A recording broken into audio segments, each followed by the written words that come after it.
Hey, we've got some hot toys. This guy has been in for a couple of weeks, but we recently got him back in stock. I don't know if you can see the details. I mean, that's Superman, straight up. Probably the coolest figure that we have in the store right now, but something that we just got in this week, if you come on down with me, we got this Shadow Predator. He was actually a San Diego Comic-Con exclusive this year. We only got a couple of them in. I don't know if it really reads on the camera. He's really shiny and also devastating. I assume he's a mouth breather. He's actually here to get some magic cards, you know? Mom, can I have $5 for them administrative packs? Predator, did you clean your room? I think he's gonna kill me.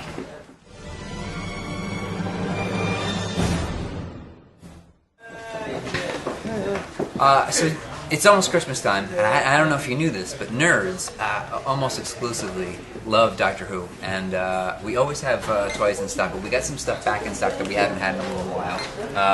A personal favorite of mine is the laser screwdriver. That would be the Masters version of the sonic screwdriver, because who would have Sonic? We got it in, what is it? It's $21.99. Quite a steal. The other thing that we got in stock too is the make your own. It's a personalized Sonic, if you will. I haven't had a chance to pick this up myself yet, but I think I'm not going to be able to resist much longer. $39.99. It's pretty awesome. But yeah, tons of Doctor Who things. You should buy them all for yourself, or your friends, or your family, or a Time Lord, if you know one.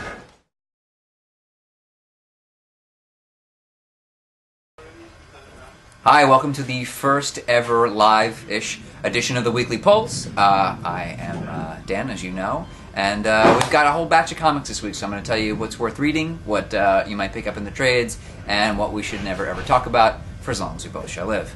I picked up a ton of comics. We're going to talk about a few of them, and we're going to start with Animal Man number 4. As you know, this is one of my favorite books, and the reason why I like it so much is because it's messed up. It is a messed up, horrifying book, and it continues in that vein with this issue. We get a little closer into what's happening with the Roth. We have one of these creatures from the other side, from the red, coming into this world in the form of a cute little pussycat, which, who can say no? Jeff Lemire is nailing this book. It's really kind of like a no-brainer. So pick this one up, definitely. And when you buy this one, also make sure that you buy Swamp Thing number 4, because wonderfully enough, the two of them are actually linking up. That's right. Scott Snyder, Jeff Lemire. It's a beautiful double team.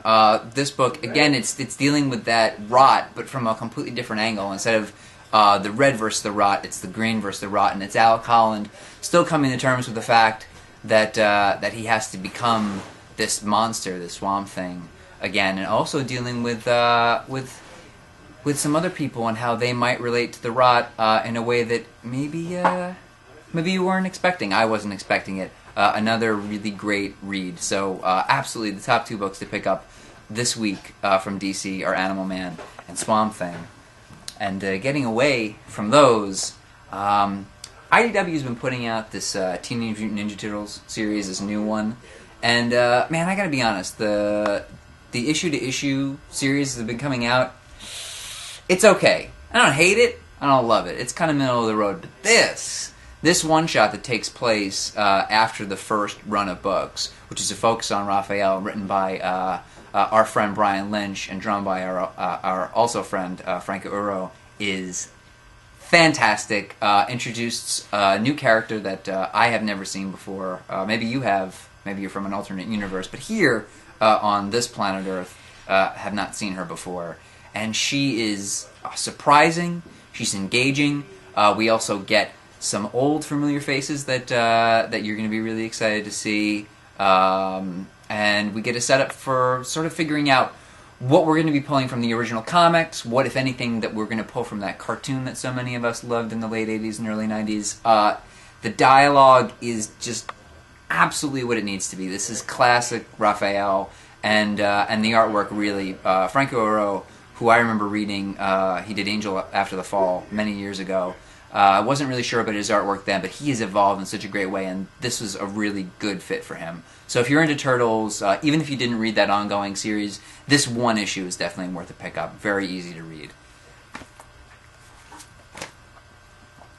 Hellraiser, number 8.